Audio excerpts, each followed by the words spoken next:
फरीदाबाद का रुख करेंगे, जहां से बीजेपी के मेयर प्रत्याशी प्रवीण जोशी ने भी जीत हासिल की है। 3,16,852 वोटों से जीत हासिल की है। प्रवीण जोशी ने कांग्रेस की लता रानी को हराया है, यानी फरीदाबाद में भी बीजेपी का ही मेयर बनता हुआ नजर आएगा।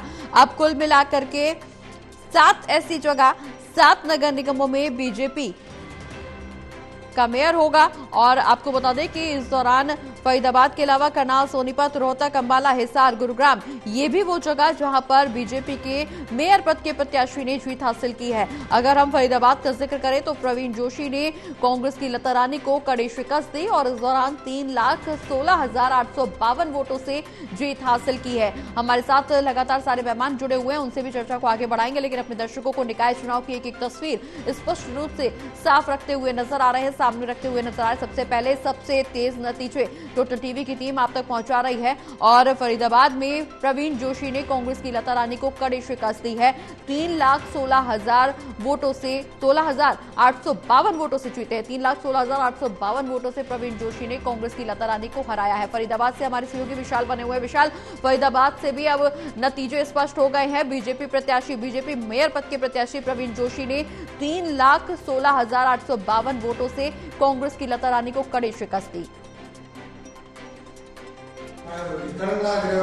तो लाइट पहले लगा के चला जाता भी वो मिल चुकी है फरीदाबाद में, जो कि प्रवीण जोशी हैं और उन्होंने रिकॉर्ड यहाँ पर जीत दर्ज करी है, क्योंकि लगभग 3,16,852 वोटों से उन्होंने जो है चुनाव को जीता है। और कुल अगर वोटों की बात करें तो 4,16,927 वोट प्रवीण जोशी को मिले हैं और अभी वो डीएम ऑफिस में मौजूद है और कुछ ही देर में अपना सर्टिफिकेट जो है जीत का वो लेने वाली हैं। और उनके साथ तमाम अलग अलग पार्षद भी जो हैं वो भी मौजूद हैं, जो कि फरीदाबाद के अलग अलग वार्डों से चुनाव जीते हैं भाजपा के। और कुछ ही देर में उनको सर्टिफिकेट मिल जाएगा। और इसके अलावा जो उनके समर्थक हैं वो जो है डीसी ऑफिस के बाहर इकट्ठा होना चालू हो गए हैं। सभी ने जो है हाथों में फूल, माला, गुलदस्ते, मिठाइयां लिए हुए हैं और ढोल नगाड़ों का भी इंतजाम हो चुका है, क्योंकि ट्रिपल इंजन की सरकार के जो वादे लगातार किए जा रहे थे भाजपा की तरफ से वो कहीं ना कहीं अब सच साबित हो रहे हैं। और प्रवीण जोशी, जो कि उन्होंने रिकॉर्ड यहाँ पर जीत दर्ज करी है, काफी बड़ी जीत उनके लिए है, क्योंकि भाजपा की वो मेयर बन चुकी है फरीदाबाद से और 40 वार्डों में चुनाव हुए थे। हालांकि अभी सभी वार्डों के निगम पार्षदों के रिजल्ट आना बाकी है, लेकिन मेयर के लिए जो है स्थिति पूरी तरह से साफ हो चुकी है और 3 लाख से भी ज्यादा वोटों से जो मार्जिन है उस मार्जिन से कांग्रेस की प्रत्याशी लता रानी को प्रवीण जोशी ने हरा दिया है। बिल्कुल विशाल, अब जीत का जश्न भी बनना शुरू हो गया है। कई जगहों से तस्वीरें जश्न की भी निकल करके सामने आ रही हैं। बीजेपी के तमाम प्रत्याशी जीत के बाद अब एक दूसरे को मिठाई खिला रहे हैं। कार्यकर्ताओं में उत्साह नजर आ रहा है।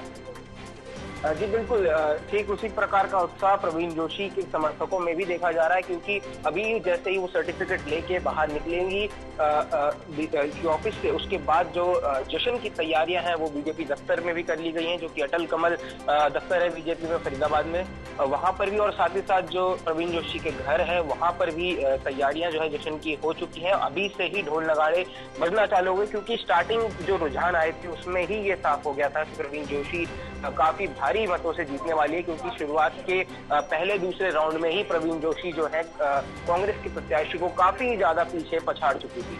बिल्कुल विशाल, नजर बनाए रखिए पूरी खबर पर। हम फिर लौटेंगे आपके पास। हमारे साथ तीनों मेहमान जुड़े हुए हैं। वरिष्ठ पत्रकार वीरेंद्र सोनी जी का रुख करेंगे। वीरेंद्र जी, जिस तरह से 10 मेयर पद के प्रत्याशियों के साथ साथ अब 7 जगहों पर नतीजे निकल करके सामने आ चुके हैं, नतीजे स्पष्ट, ज्यादातर जगहों पर बीजेपी कांग्रेस को कड़ी शिकस्त देते हुए आगे बढ़ती हुई नजर आ रही है। निश्चित रूप से ट्रिपल इंजन की सरकार।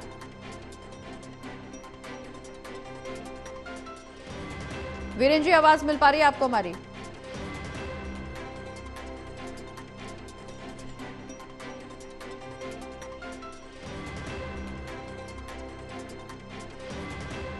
चलिए एक बार फिर से बातचीत करने की कोशिश करेंगे वीरेंद्र जी से, लेकिन इस बीच लगातार जिस तरह से फरीदाबाद से नतीजे निकल करके सामने आए, बीजेपी के मेयर प्रत्याशी प्रवीण जोशी जीत चुके हैं और इस दौरान कांग्रेस की लता रानी को कड़ी शिकस्त दी। 3,16,852 वोटों से हराया और एक बार फिर से बीजेपी अपनी पैठ, अपनी साख बनाने में, बढ़ाने में मजबूत साबित हुई है। अब एक बार फिर से जनता के तमाम जमीनी मुद्दों को उठाती हुई बीजेपी नजर आएगी और इन तमाम मुद्दों को सुलझाती हुई भी नजर आएगी। तमाम समस्याओं से बीजेपी के प्रत्याशी रूबरू होंगे और इसके बाद किस स्तर का विकास जनता के बीच पहुंचता है, ये एक बड़ा दिलचस्प विषय बना हुआ है।